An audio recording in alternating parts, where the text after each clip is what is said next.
I'm so excited to share with you today the lessons that I learned from the first and the second books of Thessalonians, which were the letters that Paul wrote to the church in Thessalonica.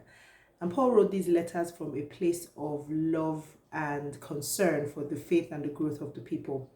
They were very special to him because they were one of the people who received the gospel very happily and took what they learned and spread the word to surrounding towns like Macedonia and Achaia. Now, the people were encountering at the time severe persecution because of their faith, and Paul encouraged them to keep the faith, even though he himself, Paul, was going through his own suffering and his own struggles. He let them know that as Christians, suffering and persecution because of the gospel is part of the package, right? And told them that they shouldn't be surprised about it and, encouraged them. In First Corinthians 3 to 1, 3 to 5, it states that it states God's will for us. So basically, we know what God's will for us is according to Paul, and that's for us to be sanctified, made clean, and as Christ justifies us, right? And justification is being declared clean, and we're justified by Christ once and for all. But sanctification is a lifelong process. It's something that happens continuously. And it is God is the one who sanctifies us. So sanctification is ongoing every day, and it is a work of the Holy Spirit in us. So we can't do it by ourselves.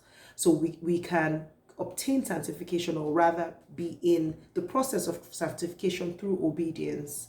That's what I gathered from what Paul was trying to tell the people of Thessalonica at the time. In the verses, Paul exhorts the people to live sexually pure lives.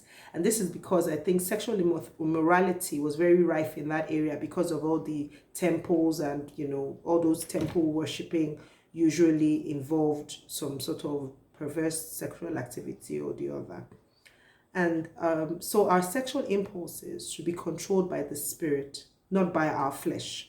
And it shouldn't be influenced by society or culture, whatever is said, because now we know, for example, sex before marriage is not considered a big deal, but according to the gospel and the word of the Lord, it is a very big deal. But culture has sort of watered that down. And so basically, this is just helping us to take control of our sexual purity by submitting it to God.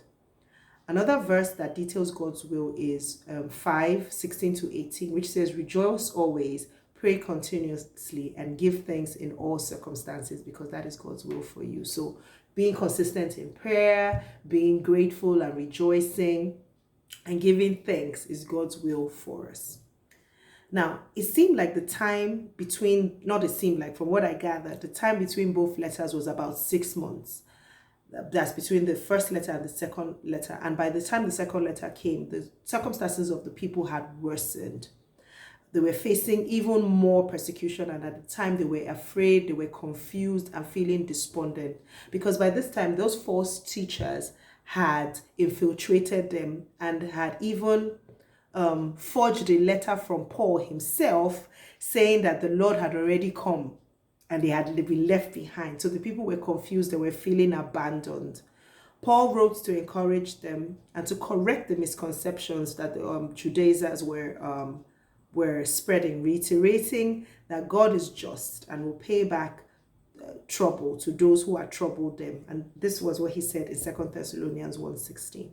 He encouraged them not to lose heart, that God would protect them from Satan's lies.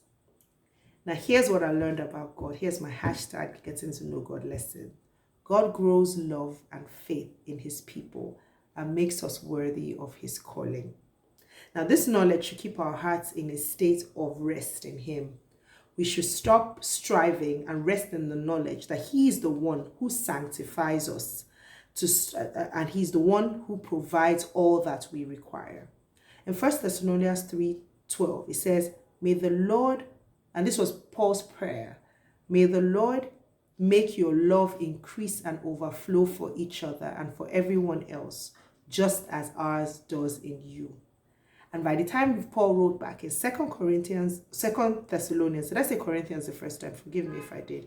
In 2 Thessalonians 1 to 3, Paul Paul said to them, we ought to always thank God for you, brothers, and rightly so, because your faith is growing more and more, and the love every one of you has for each other is increasing.